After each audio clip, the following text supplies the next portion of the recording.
Let me say something that might shake you up before it lifts you up.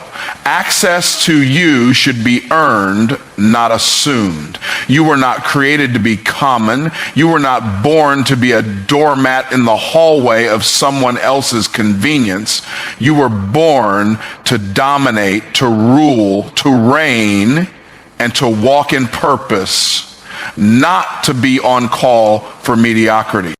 Access to you should be earned, not assumed. That statement isn't just about boundaries, it's about identity. You were created with intention, purpose, and divine design. Every ounce of your time, energy, and presence carries weight. But when you live like access to you is free and automatic, you unintentionally devalue the very gift of who you are. You become available on demand, and that demand begins to wear down your self-worth, your vision, and your clarity. You must understand, not everyone is qualified to experience the depths of your spirit, your wisdom, or your presence. There are people who come into your life only to consume, not to contribute. They want the benefits of proximity, but they haven't earned the right to be close. That doesn't make you arrogant. It makes you wise. Even the most powerful resources on earth are protected. You can't walk into a vault and grab gold just because you felt like it. And you, my friend, are more valuable than gold. When you make yourself too accessible, you become familiar, and familiarity breeds contempt. People stop appreciating what they think they can always reach. They stop respecting what they feel entitled to. They begin to treat your time as something they can borrow without asking, and your energy as something they can drain without consequence. And the danger is, if you let it continue, you start treating yourself the same way, casually, carelessly, and without intention. There's a lie many of us were taught, especially those with a heart to serve, that we must always be available, that our love, our help, our attention should be limitless and unconditional. But wisdom teaches us something different. Love can be unconditional, but access is not. You can love someone deeply and still deny them access to your space, your energy, or your time. Boundaries are not walls. They are doors with locks that open only with the right key. And that key is honor. If someone does not honor your presence, your vision, your values, or your mission, they are not entitled to your time.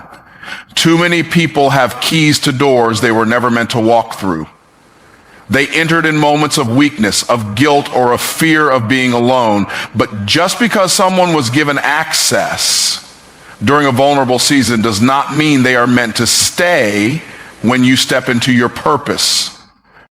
You are not a convenience store open 24/7. You are a temple, a sacred space, a vessel of purpose. That means your doors open for those who come with respect, alignment, and intention. Your availability should not be based on people's urgency, but on your discernment. Not everyone who knocks should be let in, and not everyone who calls deserves a response. You owe it to your calling to protect your capacity. Because when your time is spread too thin, your purpose gets diluted. When your energy is constantly siphoned by people who take but never pour back, you start running on empty. And when you're empty, you can't serve the people you're actually called to help. You're not just wasting time, you're mismanaging destiny. You're allowing noise to drown out your divine instruction.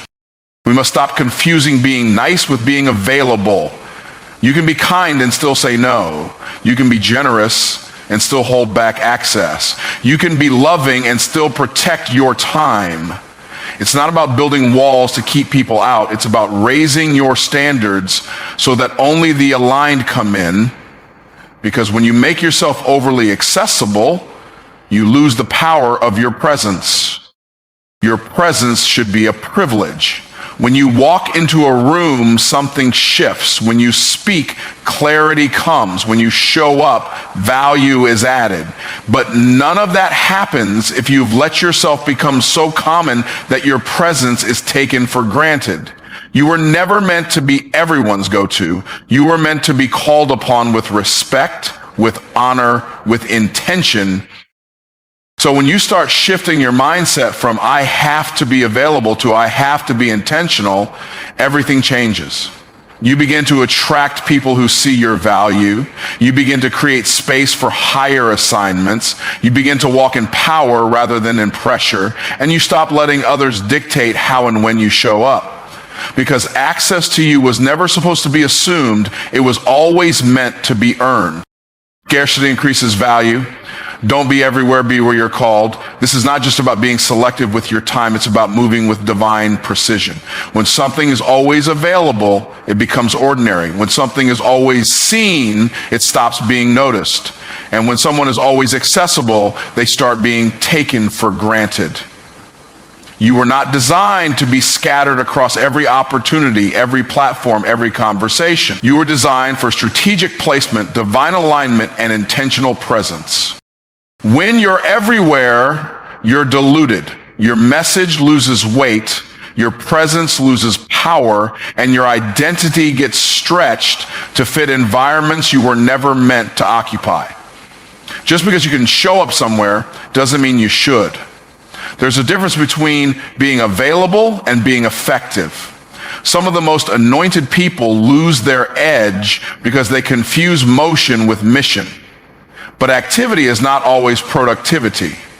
And being seen is not the same as being impactful. Scarcity is not about hiding, it's about honoring your uniqueness.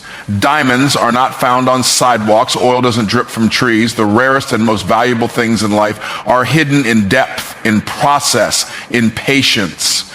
Likewise, your calling will often require seasons of withdrawal, of silence, of being unseen. Not because you're being punished, but because God is preparing the stage, and he refuses to let your value be wasted on people who only want to spectate, not steward. In a world that pressures you to post, to talk, to be loud and everywhere at once, the discipline of divine focus becomes your superpower. Every yes you give without discernment steals from the yes you were meant to give to something greater. You were never meant to burn out trying to be available to everyone. You were meant to light fires in specific places for specific people at specific times. That's how legacy is built, not through exposure, but through execution. Your presence is like a seed. Planted in the wrong place, it gets choked out. Planted too often in too many places, it never takes root. But planted where you're called, where your anointing is assigned, fruit begins to grow. Multiplication happens not in many fields, but in the right field. You have to ask yourself, am I sowing my presence into distraction or into destiny? There is a temptation to always say yes, to always show up, to always be seen, especially when you're building something.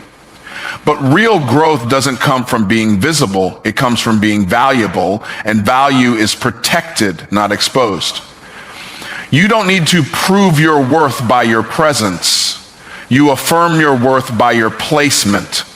You don't chase platforms. People will pull on you, invite you, want pieces of you for their gain, not always your growth. You have to be wise enough to discern the difference between an opportunity and a distraction. Just because it looks good doesn't mean it's God.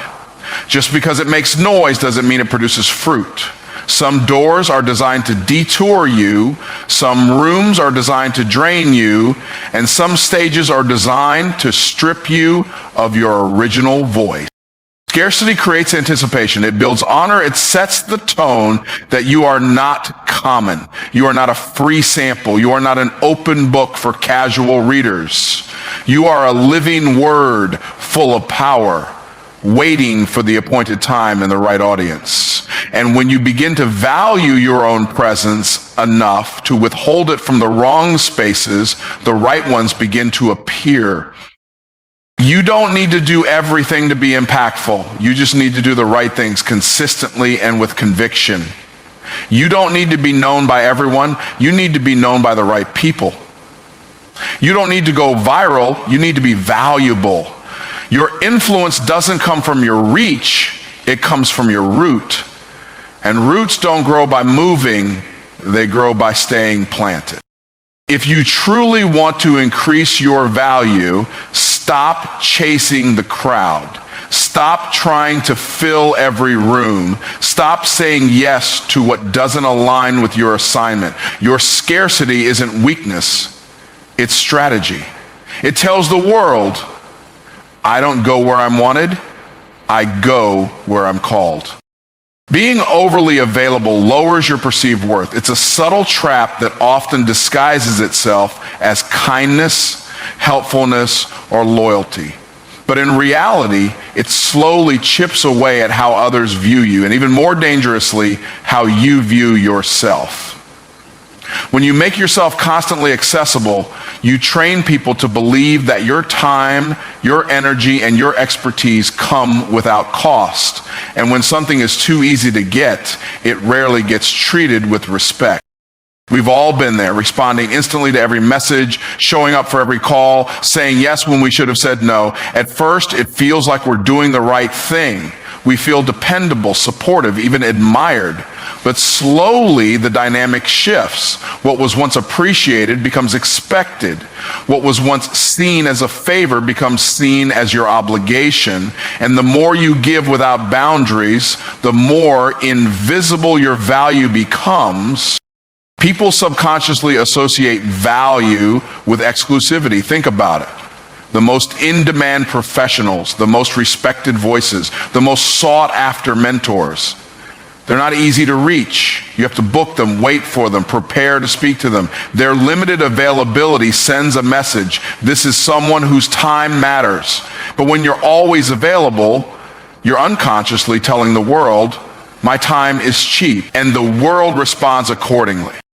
It's not that people are malicious or ungrateful, it's that humans naturally assign less value to what they can always access. Think about your own habits. You probably treasure the friend who checks in every so often with deep conversation more than the one who texts you all day about nothing. You might admire the speaker who rarely shows up but delivers with power when they do. The principle is the same. Too much access leads to lowered impact. The danger of being overly available is that it also leads to internal resentment. You start feeling drained, overlooked, and underappreciated. You wonder why people don't reciprocate your energy or recognize your effort. But the truth is, you train them to see you as always there, always willing, always ready, and people rarely treasure what they think will never go away. Resentment grows where boundaries are absent. You must learn that availability is not the same as love. You can love deeply without being constantly present. You can support someone without answering every call.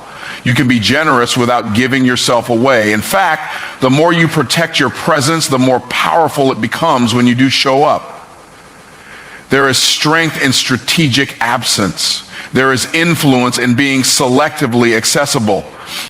Being too available also crowds your schedule and clouds your focus. You become reactive instead of intentional.